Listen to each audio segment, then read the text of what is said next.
Hello everyone, Silver's on the scene. Sebastian Rogers. 19 weeks, 3 days. 136 days, 4.5 months. Where is Sebastian Rogers? Let's keep his image out there.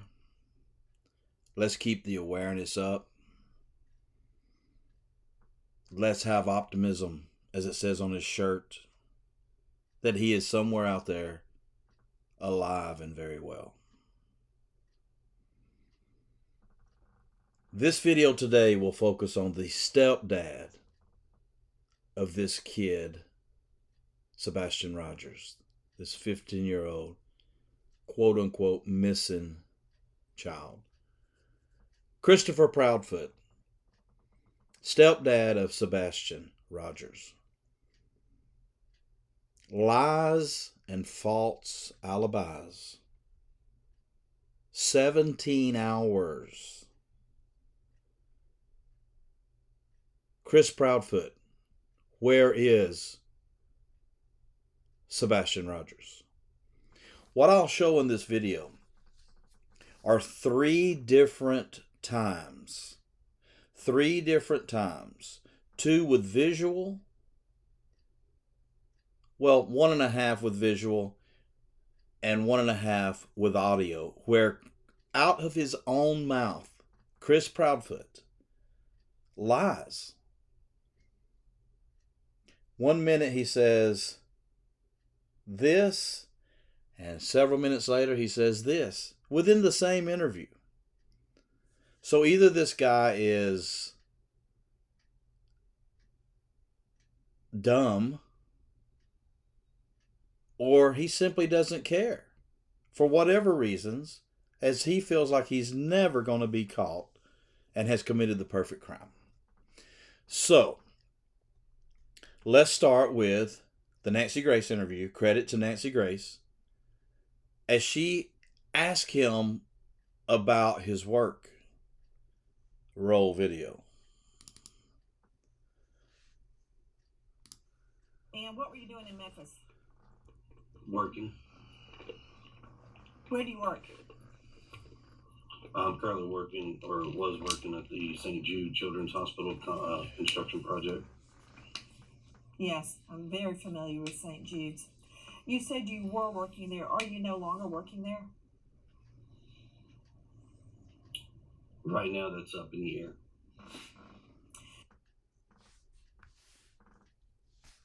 Right now, that's up in the air. Ladies and gentlemen, this is 5 minutes into her interview with these two. Let's jump forward to 24 minutes or 19 minutes later. Check this out.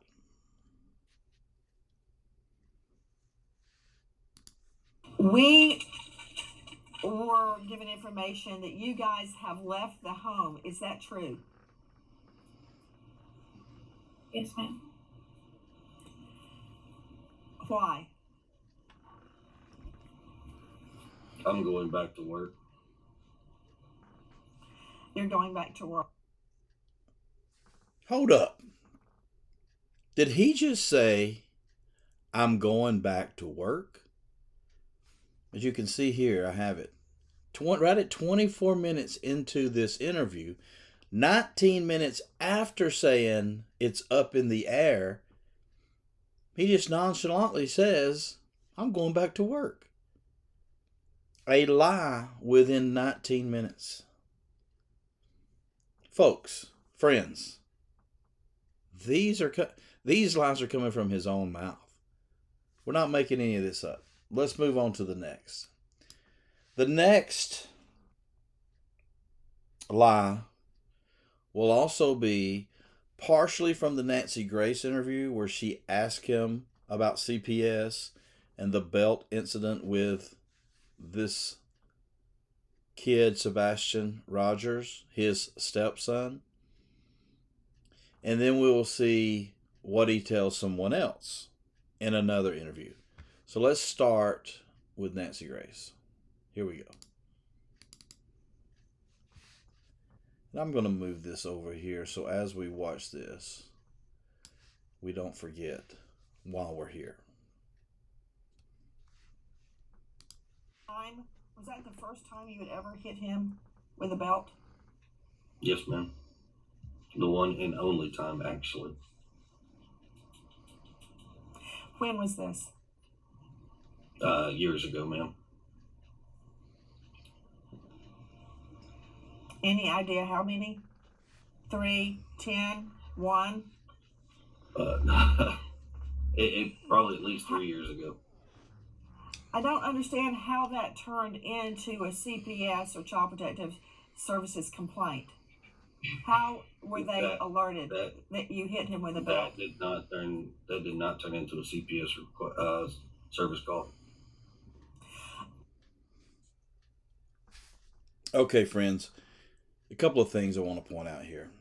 There's actually 2 lies within this one interview going into the next interview I'm about to show you. But before I get to that, we're talking about striking a child with a belt. And he has the nerve to laugh this thing off. When she's asking him how long ago, he just laughs it off like, oh, it's no big deal. He does this a lot in his interviews. If you pay attention, he does this a lot. Maybe we go back to, non-intelligent, let me say, versus dumb, or just not caring. Maybe it's a coping mechanism for him to laugh. But so what you just heard is the only time he struck Sebastian with the belt, and she drills him on how long ago. He comes up with 3 years. And then he continues and says, it did not lead to a CPS service call. Okay, let's stop right there, Chris. Let's stop right there. And let's hear from your own words what you have to say about that. Credit to Smiley, Storey's World. She did a great, I think it was over 3-hour long interview. Check it out on her page. I love how she has the scroll down here talking about Sebastian. If you see anything and you see, it gives you TBI phone numbers and tip lines. It's fantastic. That not only keeps his name out there and awareness, but it gives you a tip line if you do see something or discover something or, have a tip for the law enforcement. So anyway, Nancy Grace, how many years ago when you hit Sebastian, and then 3 years, and then it did not turn into CPS service call? Credit Smiley Storey's World. Here we go. I've had CPS called on me in 2 states, New Mexico and Tennessee. And did that include with Sebastian? Tennessee was Sebastian, yes, ma'am. Okay. In fact, Sebastian here, like I said, I got nothing to hide. So Sebastian went to school one day because we were at the house. He got in trouble. He didn't have a belt on. I was like, where's your belt? And got it. Whack. Kind of got him. So he goes to school. He tells the teacher. They're mandatory reporters. So the teacher reports it. Mm-hmm. That afternoon, CPS shows up to the house while we're actually sitting down to eat dinner. Now, mind you, 15-year-old child, he's not real happy because he's in trouble, so he's being punished. So, did he just say, I believe he just said, 15-year-old child? 15-year-old child. My friends, Sebastian, let's take a look here, make sure we're right, is 15 years old as of the time he went missing 136 days ago. 3 years ago, he would have been 12. So he tells Nancy Grace 3 years ago. He's now telling Smiley, a 15-year-old kid. Can he not keep his story straight? Does he just not care? But he also goes on to talk about how Sebastian reported him and the CPS made a Child Protective Services made a service call. But he told Nancy earlier there was no service call. My, oh my. It's crazy. But there is one thing I wanted to point out. The ego on this guy. The no matter what I do, don't interrupt me. He has the nerve to say, and mind you, they showed up while we were at dinner. We were about to sit down to have dinner. So sorry that we interrupted your precious dinner, Christopher Proudfoot. We're here to talk about you smacking, swatting, hitting your stepson with a belt. So, it's just the way he presents himself and these lies. He's making himself unlikable. I like everyone. I really do. But we'll discuss that a little bit further as we go. So, let's go now to one more interview. This also credit to Smiley, Storey's World, where she's going to ask about the front door. Basically, why are you... she has both on, Katie and Chris, and what I have for you here is the Chris response. Why the front door? Why are you so dead set? You keep saying he went out the front door. So let's roll and discuss.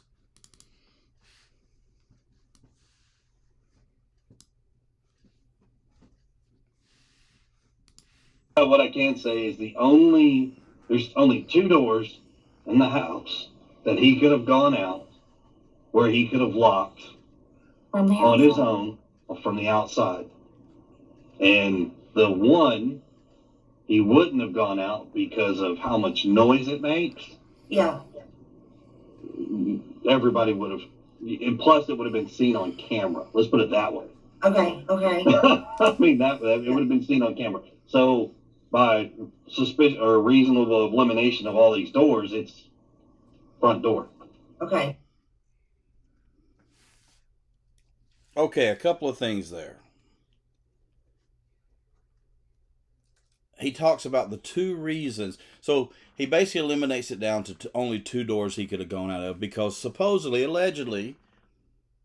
Oh, and by the way, let me stop at this point and say this entire video is allegedly, and in my opinion, I'll state that again, but allegedly, based on how they lock their doors, there's 2 that have a code. So if the doors were locked, according to their story, to these 2's story, all the doors were locked when she's looking for Sebastian. So then they say, well, when he leaves the front door, which is his favorite door, they say, he always turns around, punches the code back in, and locks the door. He doesn't need a key to do that. So there's another door. I believe this to be the door by the garage on that side of the home to where he can do the same thing. What you just heard Chris say, like when he speaks, man, it's like it is the truth. It is the fact. Here it is, You don't know speculation coming out of my mouth. He says there's 2 reasons he wouldn't have gone out that door. One, it makes a noise, and he doesn't like the noise, or it makes the noise that could have awakened Katie or alerted the dogs. And 2, there's a camera, which I'm assuming is coming from the next door neighbor facing their garage. There's a camera that would have caught him, and he wasn't on that camera. So he's not on that camera. He didn't leave that door. But then he goes, ha, ha, ha, ha. I have a question for you, Chris. What is so funny? Your stepson is missing. Whether you really care for him or not, shouldn't you be caring for your wife, her biological son? So it's things like this that just doesn't add up when this guy comes out and speaks. So, noise, camera. So he's eliminated that door. So now he's saying this is why. And Katie also said in the interview, I didn't play it because this video is focused towards Chris, but she says the same thing. Process of elimination had to be the front door. So let's listen to what this guy says later on in this interview. Actually, I think this part was earlier in the interview. So he said this part earlier, and then what we just heard was later. Here we go.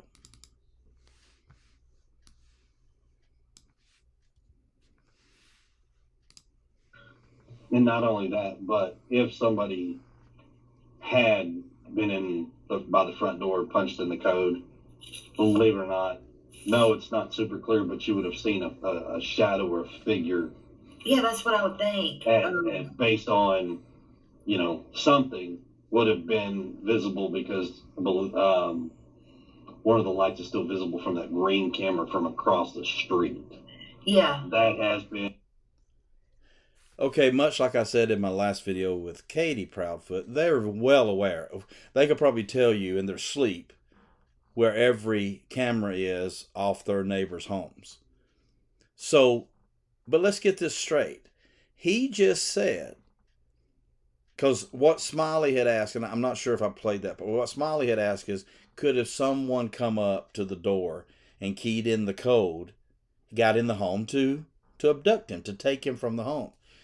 And what he says is amazing.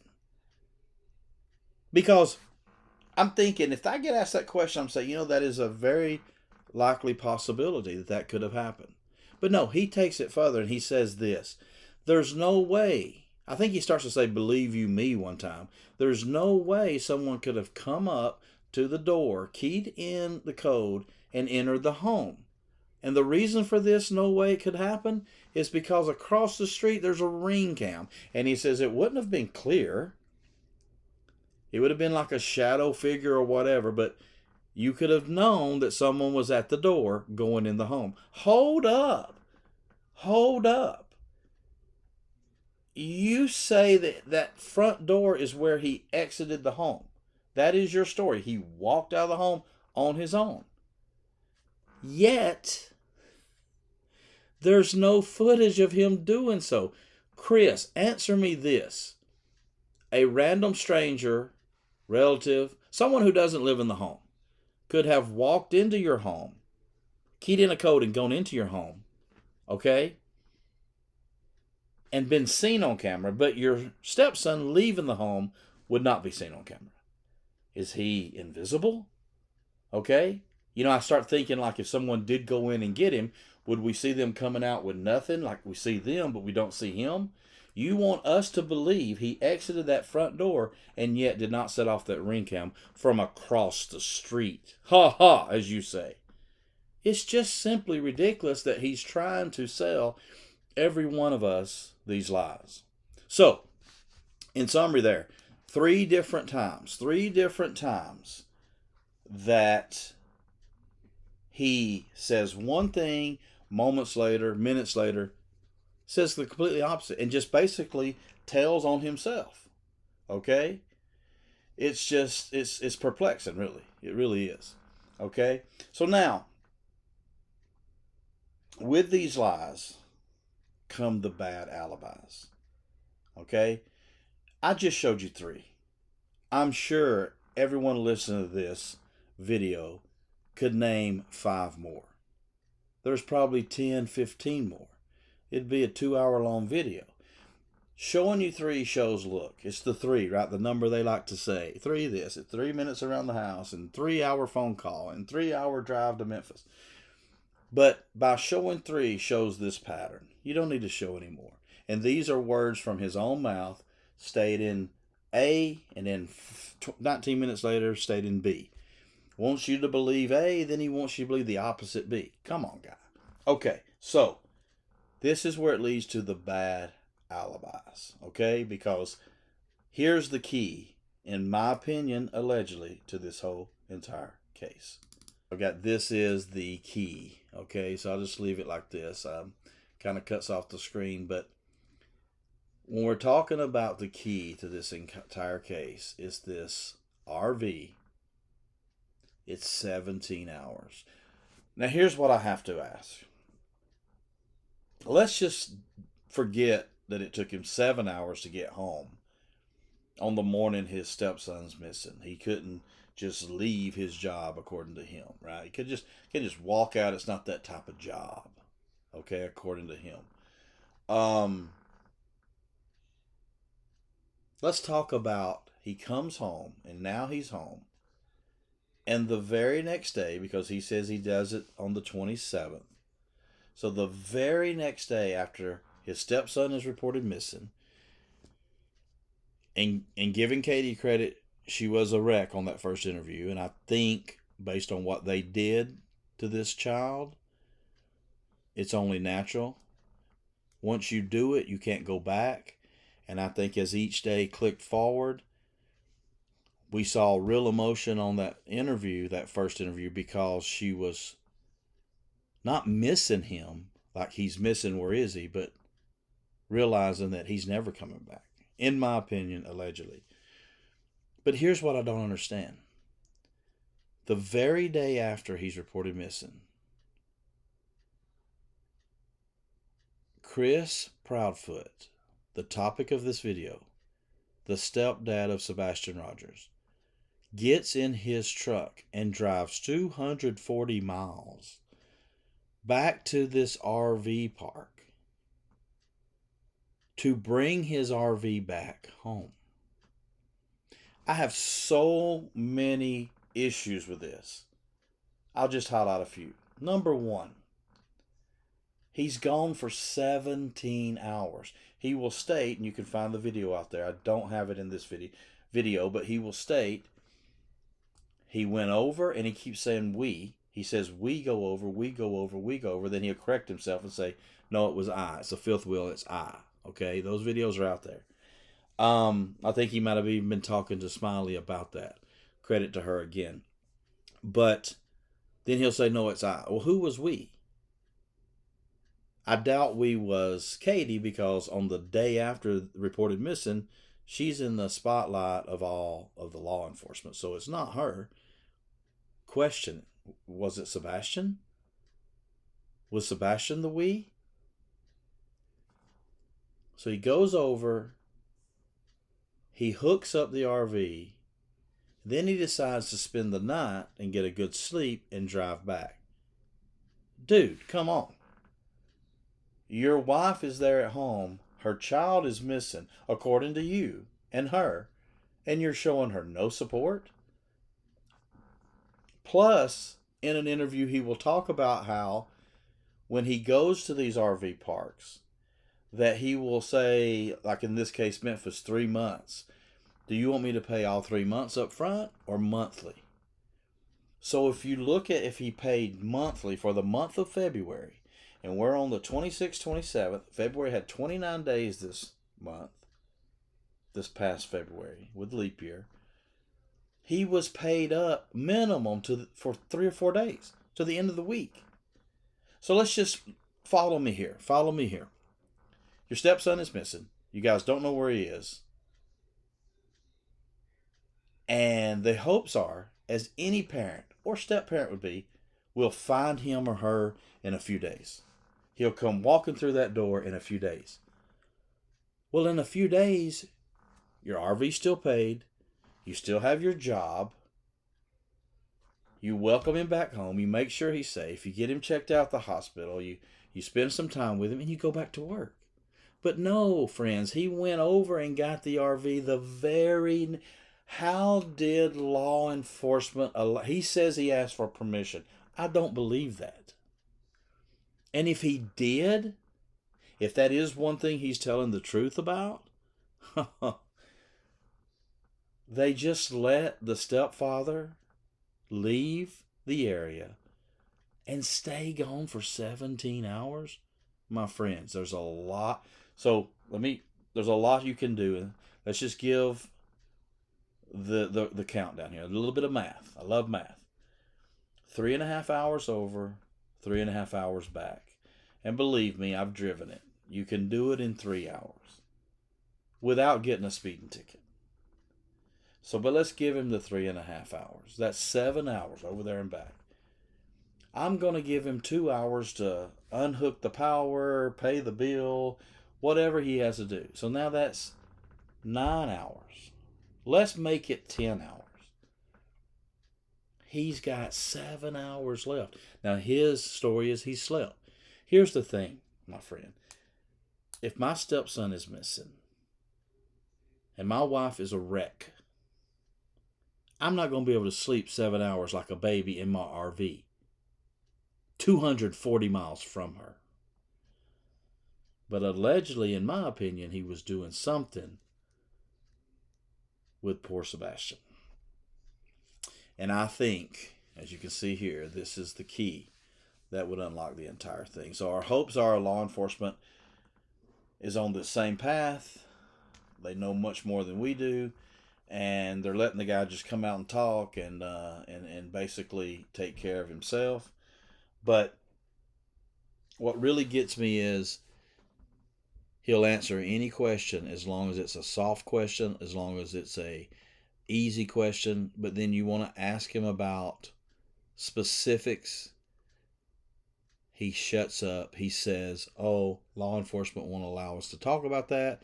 Very convenient, right? So here's the bottom line. And I'll sum up with this. Everybody, I believe, knows my theory. Recap, something happened in that home.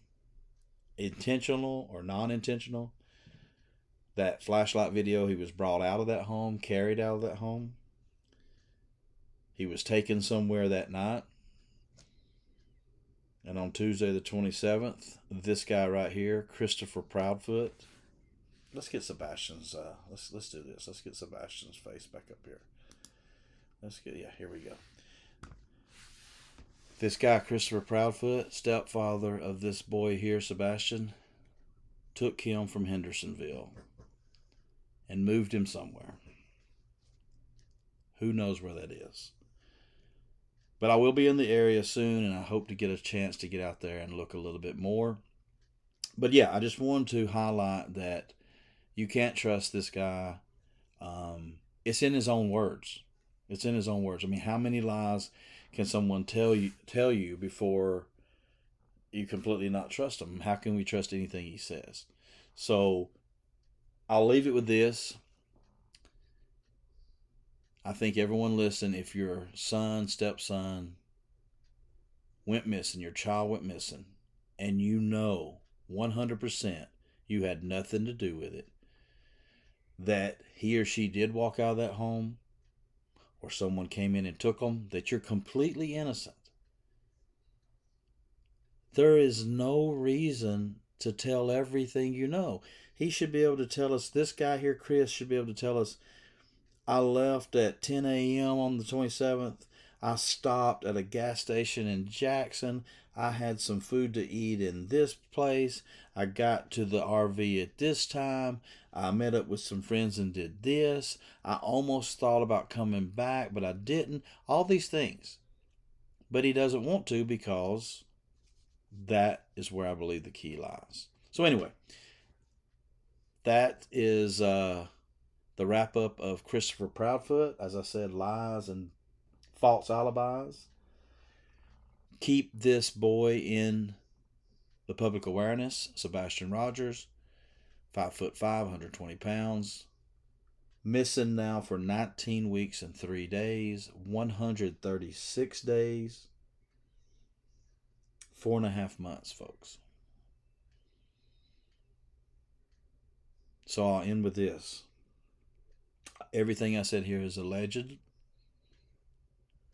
It's my own thoughts and theories, allegedly, in my opinion. But I have one question. And it's the $1 million question, right, Chris? It's not, why did he go? It's, where is he? So Christopher Proudfoot, where is your stepson, Sebastian Rogers? Thank you for everyone listening. Thank you for the subscriptions. Thank you for the views. The more you view, the more you share, the more this 15-year-old child has a chance of being found and brought home safe, because that's what it's all about. Let's bring Sebastian home. Thank you, everyone. Have a great evening. More to come. See ya. And as always, be safe in whatever you do. Thank you. Peace.